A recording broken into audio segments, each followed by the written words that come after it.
Digital యుగంలో cash transactions ఎక్కువగా ఆన్లైన్లోనే జరుగుతున్నాయి. ఈ క్రమంలోనే లావాదేవీలు అంటే వెంటనే గుర్తొచ్చేది యూపీఐ పేమెంట్ సదుపాయమే. UPI ID, phone number, QR code scan ఇలా దేంతోనైనా చెల్లింపు చేసే సదుపాయం ఉండటంతో ఎక్కువ మంది దీనివైపు మొగ్గు చూపుతున్నారు.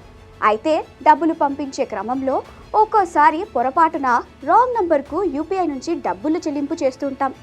అలా చెల్లించిన సొమ్మును తిరిగి ఎలా తీసుకోవాలో తెలియక చాలామంది ఇబ్బంది పడుతుంటారు. ఎవరిని అడగాలో తెలియక డబ్బులు తిరిగి పొందలేక కష్టపడుతుంటారు. కొన్నిసార్లు రాంగ్ పేమెంట్ చేసిన వ్యక్తి సంప్రదించి విషయం చెప్పినా వారు డబ్బులు తిరిగి చెల్లించేందుకు నిరాకరిస్తుంటారు. అయితే రాంగ్ నంబర్కి యూపీఐ పేమెంట్ చేసిన డబ్బులు తిరిగి పొందేందుకు కొన్ని సులువైన మార్గాలున్నాయి. ముందుగా లావాదేవీలకు సంబంధించిన పూర్తి వివరాలను భద్రపరచుకోవడం ముఖ్యం.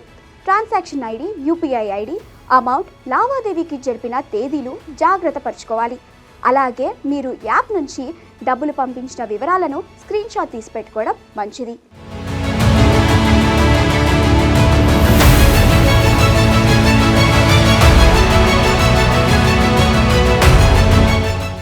ఆ తర్వాత మీరు ఏ యాప్ ద్వారా చెల్లింపు జరిపారో దాని కస్టమర్ కేర్ను సంప్రదించి విషయం తెలియజేయండి. ప్రతి యాప్ వినియోగదారుల సమస్యలను పరిష్కరించేందుకు ప్రత్యేక వ్యవస్థను నిర్వహిస్తోంది. వారికి సాక్ష్యాలు చూపిస్తే రీఫండ్ ప్రాసెస్ గురించి మీకు సమాచారం అందిస్తారు. ఇక యూపీఐ యాప్ కస్టమర్ సర్వీస్ నుంచి సహాయం అందకపోతే మీరు ఎన్పిసిఐ పోర్టల్లో నేరుగా ఫిర్యాదు చేయవచ్చు. దీనికోసం మీరు ముందుగా ఎన్పిసిఐ అధికారిక వెబ్సైట్కు వెళ్ళాలి. అందులో ఎడమవైపు కనిపించే యూపీఐ సెక్షన్లో డిస్ప్యూట్ రిడ్రెసల్ మెకానిజం ఆప్షన్ను ఎంచుకోవాలి. ఆ తర్వాత కనిపించే కంప్లైంట్ సెక్షన్లో మీ లావాదేవీలకు సంబంధించిన వివరాలు ఎంటర్ చేయాలి. అలా చేసిన వెంటనే మీ ఫిర్యాదు స్వీకరించి మీ డబ్బులు తిరిగి రప్పించేందుకు వీళ్ళు సహాయం చేస్తారు.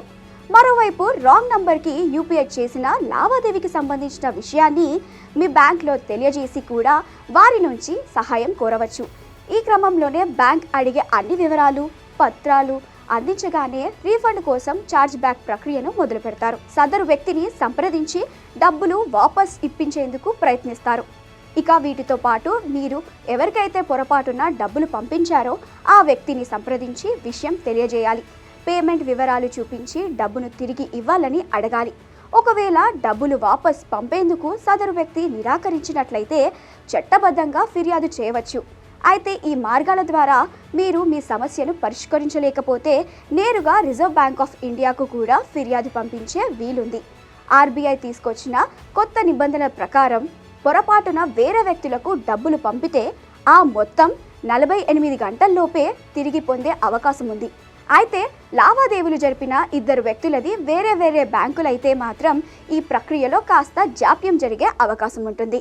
కానీ ట్రాన్సాక్షన్ జరిపిన ఇద్దరు వ్యక్తులది ఒకే బ్యాంక్ అయితే 48 గంటల్లోనే డబ్బులు తిరిగి పొందవచ్చు.